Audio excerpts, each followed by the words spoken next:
Саламатсыздар, урматтуу телекөрүүчүлөр. Хош Бирим телеканалында жаңылыктардын толукталган чыгарылышы, студияда Наяз Ашматов. Алгач бүгүнкү күнгө алынган кабарлар менен сиздерди кыскача тааныштырып өтөбүз. Улуу жеңишке 72 жыл. Ош шаары 9 майда 15 ардагери менен белгиледи. Бул жылы ардагерлер өкмөт тарабынан 70 000 сомго чейин каражат алышты. 8 жашар томирис өлкө намысын Казакстанда коргоп келди. Бүгүн Кыргызстанда улуу ата мекендеги согуштагы жеңиш күнүнүн 72 жылдыгы белгиленди. Өлкөнүн бардык аймактарында салтанаттуу иш-чаралар уюштурулуп, тынчтык күнүн тартуулаган ардагерлерге сый-урмат көрсөтүлдү. Өзгөчө Баткен облусундагы 3 ардагерге унаалардын белекке берилиши жагымдуу жаңылык болду. Расмий маалымат боюнча Кыргызстанда 647 согуштун 7000 чамалуу уруктун ардагери бар.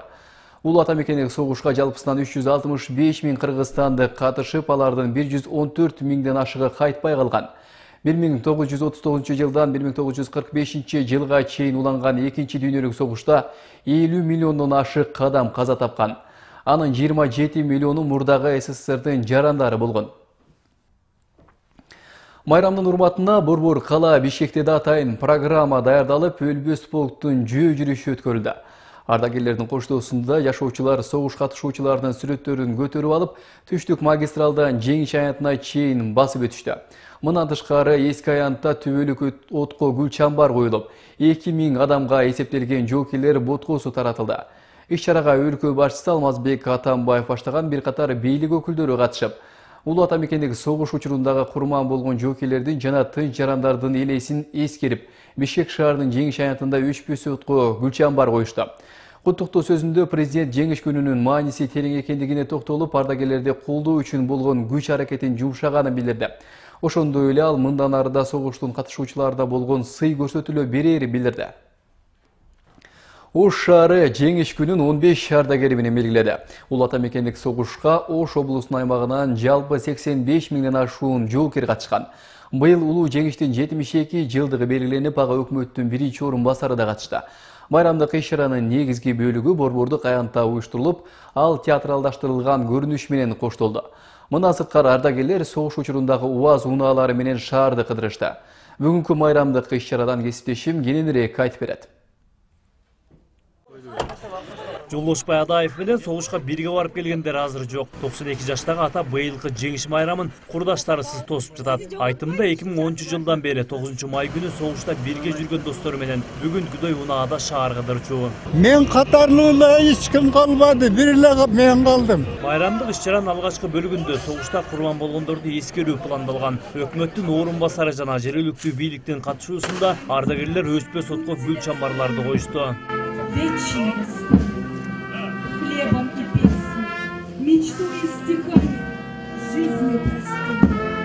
Каждой секундой, каждым дыханием. Жеңиш күнүндөгү негизги иш-чара борбордук аянтка белгиленген. Мында келген согуштун жана тылдын ардагерлерине өкмөттүн жана жергиликтүү бийликтин куттуктоосу айтылды. Сооронбай Шарипович Жээнбековдун жетектеген өкмөтүнүн атынан жана өзүмдүн атыман улуу согуштун ардагеринин уулу катары баардыгыңызды ак дилден, чын ыкластан жадыраган жаз айында орун алган 9 май күнү улуу жеңиштин 72 жылдыгы менен чын жүрөгүмдөн куттуктайм. Салтанаттын жүрүшүндө кандуу апаатта курман болгон жана согуштан келгенден кийин каза болгондорго да урмат көрсөтүлдү. Жалпы 3000ге жакын шаар тургундары өзү өткөн ардагер аталарынын сүрөттөрүн көтөрүп жөө жүрүштөн өтүштү.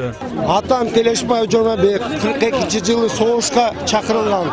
45-жылы Польшада жарадар болуп, жеңиштик госпиталда тозуп алган. 3 орден менен сыйланган. 8-7 медалдар бар. 62 жылдан бeri şu Ошто иштеген, şu жерде кайтыш болгон. Атам менен Раза Сыймуртанан. Борбордук аянттагы иш-чарага 10 миңге чукул шаар тургундары күбө болушту. Алар үчүн уюштуруу тобу сахналаштырылган программа тартуулап, согуштагы каармандыгы менен өзгөчөлөнгөн панфиловчулардын баатырлыгын көрсөтүп беришти. Практика панфиловцев приводила в ярость противника. Командующий 4-й немецкой танковой группой генерал-полковник Эрих Гефнер докладывал в штаб.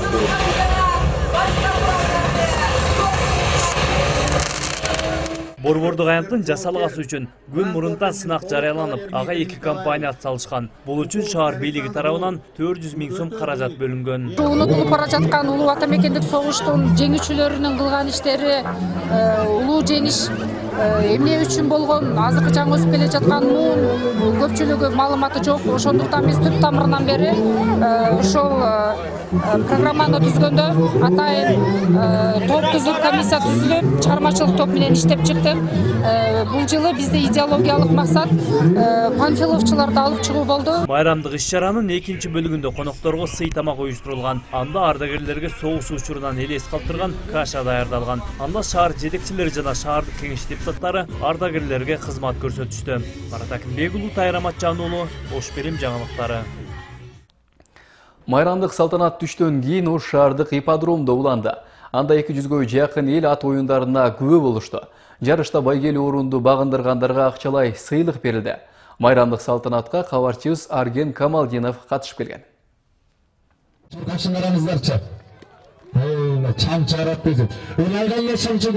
Жеңиштин 72 жылдыгына арналган иш-чарада ат оюндарынын 3 түрү көрсөтүлдү. Ага түштүк аймагынан 40-ка жакын саяпкер катышты.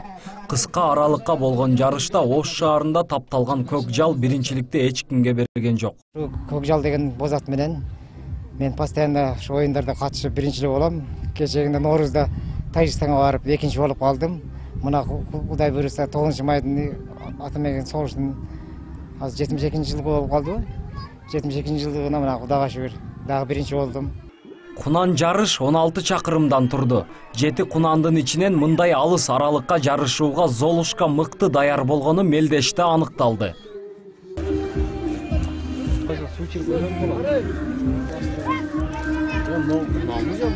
Элибизге майрам менен куттуктап кетким келет. Улуу атамекен согуш немесин 9-май майрамы менен баары жоон куттуктайм. Элибизге ден соолук каалайм. Иш-чара концерттик программа менен коштолду. Ат оюндарын көргөнү келген эл майрамдык программа жогорку деңгээлде уюштурулганын билдиришти. Жеңиштин 72 жылдыгы биз үчүн узактан бери күтүп жүргөнбүз. Майрам немеси жакшы эле. Көңүлдөкүдөй эле болуп атат. 9-май майрамыбыздар менен. Майрам biz için ziyet yakşı, en yakşı sonu ötüp atar. Bakvaç yaşa, iman rızkını tutmak versin Allah Teala şimdi. Yerimiz tinç olsun, asmanımız açık olsun, Kırgızstan tinç olsun memleket. 6-cı grupta birinci olup bastı. Негизги максат бул биздин элибизге ошол көптөн бери ошол ат оюндары уюштурулбаган ошо Кулан чабыш, Аламан байгени кайра элибизге жеткирип, ошол унутулбасын, ошол оюндар дагы да улансын деп биздин келечек муунга дагы өткөрүп берүү, жеткирүү максатында уюштуруп атабыз. Буйруса бул дагы улантырып турулат.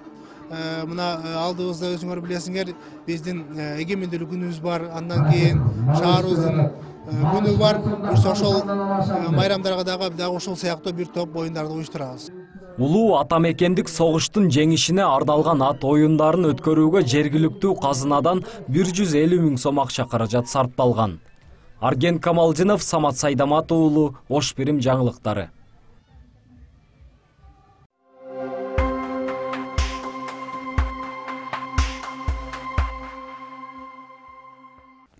Жеңиш күнү коомдук коопсуздук сакталды. Ички иштер кызматынан билдиргендей, майрамды тынч өткөрүү үчүн Ош облусу боюнча 1000ден ашык милиция кызматкерлери нөөмөттө турушту. Ошол эле учурда тез жардам, өрткө каршы күрөшүү кызматтары өз милдеттерин аткарышты. Көпчүлүк майрамдап жүргөндө эмгектенип жаткан инсандар туурасында Гүлмайрам Рахманбердиева айтып берет. Быйылкы жыл менен 4-жыл, эми ушу айдан эгемендүүлүк күн барбы? Ошол күндөргө чыгабыз. Пулуң болсо майрамда, пулуң жок болсо каяктагы майрам. Шешкебек бышырып сатууну Самат Жусупов 4 жыл мурун баштаган. Бир гана майрам күндөрү ал шаардагы эс алуучу жайларга келип, ушул ишти аткарат. Бул үчүн күнүнө 500 сомдон акы төлөйт. Ал эми анын аялы да суусундуктарды сатып, экөө үй бүлөлүк чакан бизнес жүргүзүшөт. Өткөн майрамда соодасы анча болбогон менен бүгүнкү күнү түзүк эле соода кылып жаткандыгы менен сыймыктанат. 500дөн алып кетет да. Эми шашылык анан башкага канчадан алат билбейбиз. Шашылык 500 деген ставкасы бар да. Барын арендага алып келем 150-тен. Эми 3000-4000 чыгып калат. Эс алуучу жайлар бүгүн ар кандай жол менен тиричилик өткөрүп жаткандарга толду. Бириси шишкебек жасаса, дагы бири ар кандай шириндик түрлөрүн сатуу менен алек. Алардын соодалары кызуу. Кезектеп кардаралар таттууларды сатып алып жатышты. Бул албетте соодагерлердин чырагына тамган май. Айрым учурларда кээ бир жарандар 10 000 сомго чейин пайда табат. Майрам күндөрү чыгабыз да, обычно башка күндө чыкпайбыз, только майрамда жакшы болот соода. Ошол? Кандай негизде жасалат? Бул сахар менен таза эч кандай консервант кошулбайт, неме кошулбайт, кимге берем? Ал эми мамлекеттик кызматтардан өз милдетин аткарып жаткандар дагы бар. Ички иштер министрлигинин өкүлдөрү тез жардам бекетинин өрткө каршы күрөшүү кызматкерлери майрамдык салтанатта кадимки иштерин жасады. Саламаттык сактоочуларына ден соолугун жаман сезип жаткандар кайрылып жатса, тартип сакчылары коомдук коопсуздукту көзөмөлгө алышты. Жада калса алар майрамдан 10 күн мурун эле күчөтүлгөн тартипте кызмат өтөөнү башташкан. Кыргыз Республикасынын ички иштер министрлигинин буйругу менен биз 1-майдан баштап 10-майга чейин күчөтүлгөн тартипте иштеп атабыз. Ошондой эле бүгүнкү өтүп жаткан иш-чарада Ош облусунун аймагында 1000ге жакын милиция кызматкерлери ошо коомдукту көзөмөлдөө боюнча иштеп атабыз. Учурда айта кетсем, коомдук тартипти бузган учурлар катталган жок, ошондой эле оор жана өзгөчө оор кылмыштар катталган жок. Майрам күнү Борбордук аянтта жалпысынан коомдук коопсуздук туруктуу сакталды. Майрам тоспостон, тескерисинче коомчулук үчүн кызмат кылгандар кечке чарчап чалгышканына ыраазы. Анткени алар үчүн элдин тынчтыгы маанилүү. Гүлмайрам Рахманбердиева, Кудайберди Дыйканов, Ош Пирим жаңылыктары. 9 май улуу жеңиштин урматына согуш ардагерлерине өкмөт тарабынан 70 000 сомго чейин акчалай жардам берилип жатат. Бул тууралуу Кыргызстандын эмгек жана социалдык өнүгүү министри билдирди.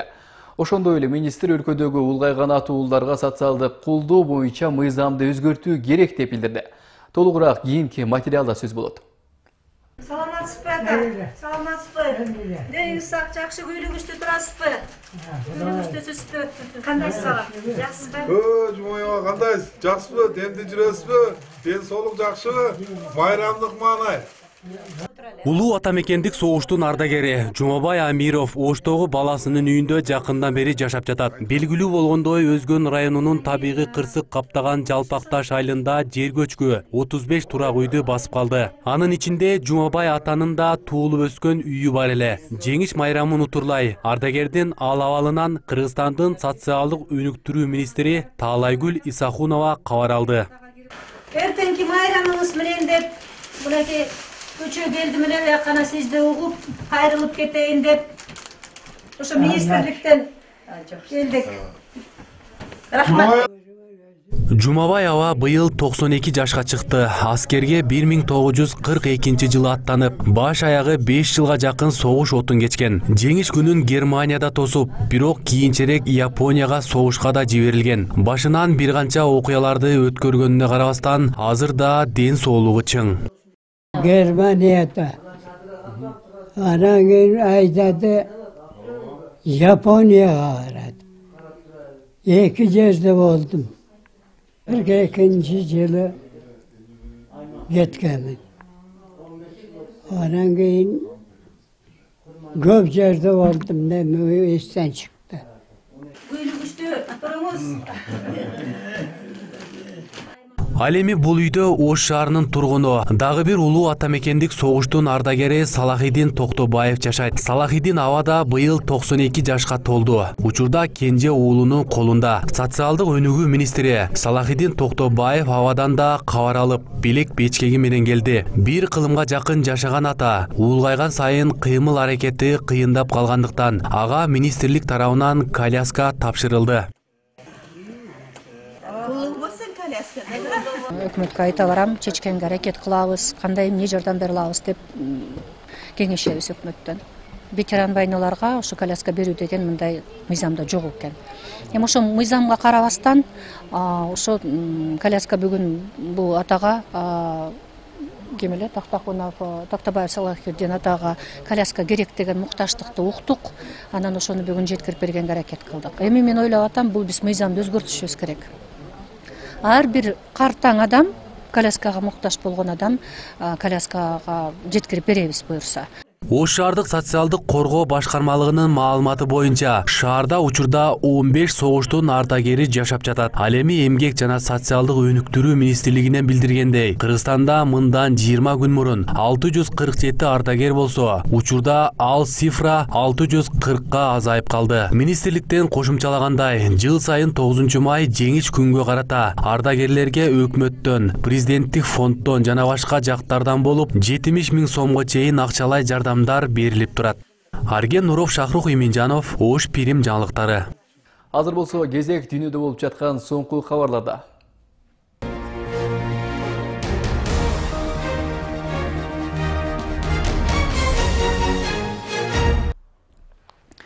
Өзгөн районундагы жер көчкүдөн жана Чоңалайдагы жер титирөөдөн жабыркагандарга акчалай жардам берүү максатында Кызыл Чырым коому атайын өнөктөштүк уюштуруп жатат.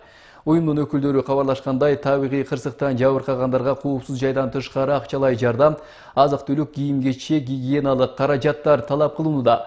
Буга байланыштуу Кызыл Чырым коомунун бардык облустардагы өкүлчүлүктөрүндө гуманитардык жардам кабыл алуу түйүндөрү иштеп жатат. Өзгөндөгү жер көчкүнүн кесепетинен 25 чамалуу киши набыт болгон. Чоңалайдагы жер титирөөдөн 8 үй жараксыз болуп, 600 чамалуусу авариялык абалга кептелген. Учурда райондун Карамык, Кара Тейит, Жекенди жана Шибе айылдарынын 3000 жашоочусу чатырларда күн кечирип жатат. 8 жаштагы кыргызстандык Томирис Салым Сейитова Астана каласында өткөн Ачык Казакстан деп аталган эл аралык конкурс фестивалда 1-чи орунду ээледи. Бул туурасында жаш ырчынын энеси Асел Мамбетова билдирди. Сынакка Орусия менен Казакстандан да жаш аткаруучулар келишкен.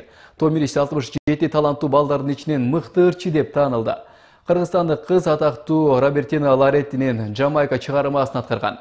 Томиристен сырткары Бишкек шаарынан барган номер 6-чы Жумамүтүн Шералиев атындагы музыкалык мектептин алдында уюшулган Жаш канат би тобуда хореография номинациясы боюнча 1-чи орунду ээлеген. Бул туурасында Кыргызстан Астана Кыргыз этно-маданий бирикмесинин төрагасы Шавкат Исмаилов кабарлады. СССР маалында бокс боюнча дүйнөлүк белдештерге катышып мыктылыгын көрсөткөн бир тууган Арзиевтердин урматына бокс боюнча эл аралык мелдеш башталды. Ош шаардык спорт комитети бул самалыкты 8-чи ирет уюштуруп жатат. Таймашка Казакстан, Өзбекстан, Тажикстан, Орусия жана өлкөнүн бардык облустарынан келген мушкерлер катышты. Жалпысынан 100дөн ашуун катышуучу келип, 50 кг салмактан жогоркулар күч сынашат. Калыстарда ар аймактардан борбордон келишкен. Эми мелдеш 12 майга чейин созулуп, 1-чи орунду багындырган жеңүүчүгө спорт чебери наамы ыйгарылат. Ушул Нургазы агам менен Абдулла агам айтсам, ушул Монголияда золотой призер Монголия, золотой призер Таиланд, Китай, ушул Мемин деген чоң шаарларда бардыгыбыз ушул шаарларда жакшы ийгиликтерди алып келдик ушул жерге. Азыркы ушул мезгилде ушул агалардын артынан көз өтсө дагы ушул өзүмүн эмгегимди аркалап ушул азыркы Улан жаштык спорт клубунда ушул главный тренер болуп ушул жерде эмгектенип келем. Дүйнөлүк даражадагы турнирлерде, международный турнир деп коет, эл аралык турнирлерде ал кезде эми спорт аябай күчтүү болчу. Аябай жакшы чыгышчу, аларды чындап эле Кыргызстан эли көп эле колдойт эле. Бүт эле алардын бойлору болгондо, таймашууларында бүт эле чыгып элдин чабык атканы, элдин баягы кыйкырыктары эмне дегенде экөө тең баягы Кыргызга тадыктуу таймашууларды көрсөтөт эле. Египетте дүйнөдөгү эң узун Куран китеп жарыкка чыкты. Аталган китеп колго жазылып, көчүрүлүп жарыкка чыккан. Жана ал үчүн 3 жыл убакыт кеткен. Узундугу 700 метрге барабар болгон бул Куран китепти 58 жаштагы египеттик Саад Мухаммед жасаган. Ал болгону орто билимге ээ болгону менен таланттуу. Мына ушундай кабарлар топтому бүгүнкү чыгарылышты толуктады. Ал эми алдыда болсо эртеңки күнүн аба ырайы тууралуу маалымат менен таанышып аласыздар. Ушул жана башка кабарларды сиздер Ош Бирим Чекит КЖ сайтынан окуп кеңири тааныша алсаңыздар болот. Майрамдык маанай жакшы деңгээлде улансын.